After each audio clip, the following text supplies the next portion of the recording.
Đại dương rất thưa ca ông pít xe ông pít phơi ní cứ chỉ phơi và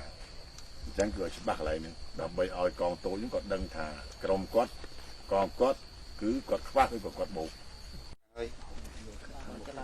nhìn là mấy cái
ចង់ដឹងថាតើយើងរៀនពូជឆ្នាំនេះអនុវត្តតាមត្រូវទោះបីវាមិនបានត្រឹម 100% ក៏បាន 70% ទៅ 80% តែឯកសារបាទថ្ងៃនេះគឺសាលានីតិវិទ្យាកម្មបានបញ្ចប់សមយុទ្ធក៏ដូចជាលំហាត់យុទ្ធវិធីថ្នាក់កងសេនាធំក្នុងក្របខ័ណ្ឌកងរក្សាទោសស្មើជើងនៅលើភូមិសាស្ត្រស្រុកឧដុង្គខេត្តកំពង់ស្ពឺដែលសមយុទ្ធនេះគឺជាសមយុទ្ធឆ្នាំទី4របស់និស្សិតនីតិវិទ្យាកម្មចំនួនទី21សូមជម្រាបផងដែរថានិស្សិតនីតិវិទ្យាកម្មចំនួន21នេះនឹងគ្រងបញ្ចប់វគ្គនៅខែកុម្ភៈឆ្នាំ2021ខាងមុខនេះហើយបច្ចុប្បន្នកំពុងតែត្រៀមប្រឡងបញ្ចប់វគ្គនៅក្នុងខែធ្នូឆ្នាំ2020របស់យើងផងដែរតែទិននឹងបញ្ហាការធ្វើលំហាត់លើកនេះគឺយើងធ្វើលំហាត់មានរយៈពេល4ថ្ងៃ3យប់ហើយអនុវត្តទាំងពេលយប់និងពេលថ្ងៃសកម្មភាពធ្វើការផ្លាស់ប្ដូរទីកន្លែងធ្វើការលាក់ខ្លួនទៅតាមបេសកកម្មនីមួយៗទៅតាមផែនការរបស់សាលាបានដាក់ចុះក្នុងនោះគឺយើងមានការវាយឆ្មក់ទៅលើគោលដៅខ្មាំងក្រោយពេលធ្វើការស៊ើបការឬក៏ធ្វើការស្រាវជ្រាវនៅលើគោលដៅខ្មាំងបានឃើញគឺយើងធ្វើការវាយឆ្មក់ទៅលើគោលដៅខ្មាំងទាំងនោះដោយថ្នាក់កងអនុសេនាធំស្មើជើងទី2គឺយើងធ្វើការទប់លបឿនខ្មាំងក្រោយពេលដែលខ្មាំងដេញតាមយើងទប់លបឿនខ្មាំងក្នុងគោលបំណងដើម្បីឲ្យវិរៈសេនាតូចស្មើជើងរៀបចំកម្លាំងដើម្បីធ្វើការកំទេចខ្មាំងនៅលើគោលដៅណាមួយដែលបានកំណត់អញ្ចឹងបេសកកម្មនេះគឺជាបេសកកម្មមួយសំខាន់ណាស់ដែលធ្វើឲ្យនីតិវិទ្យារបស់យើងពិសេសគឺនិស្សិតដែលបានសិក្សានៅសាលានីតិវិទ្យាកម្មយល់បានច្បាស់អំពីកថាខណ្ឌទាំងឡាយនៃការដាក់បទបញ្ជាការរៀបតបនិងការប្រើប្រាស់កម្លាំងព្រមទាំងមធ្យោបាយដែលមាននៅក្នុងក្របខ័ណ្ឌរបស់ខ្លួនកងទ័ពធំនោះធ្វើការទប់ទល់ខ្មាំងទៅតាមបេសកកម្មទៅតាមបទបញ្ជាដែលកងវរៈសេនាតូចទទួលឲ្យទន្ទឹមនឹងនេះខ្ញុំសូមថ្លែងអំណរគុណចំពោះការចូលរួមសង្កេតការណ៍គឺមានមកពីខាងវិទ្យាស្ថានកងទ័ពជើងគោកតុកតសេកមកពីមជ្ឈមណ្ឌលវឹកវើនកងទ័ពជើងគោកពេជ្រនិល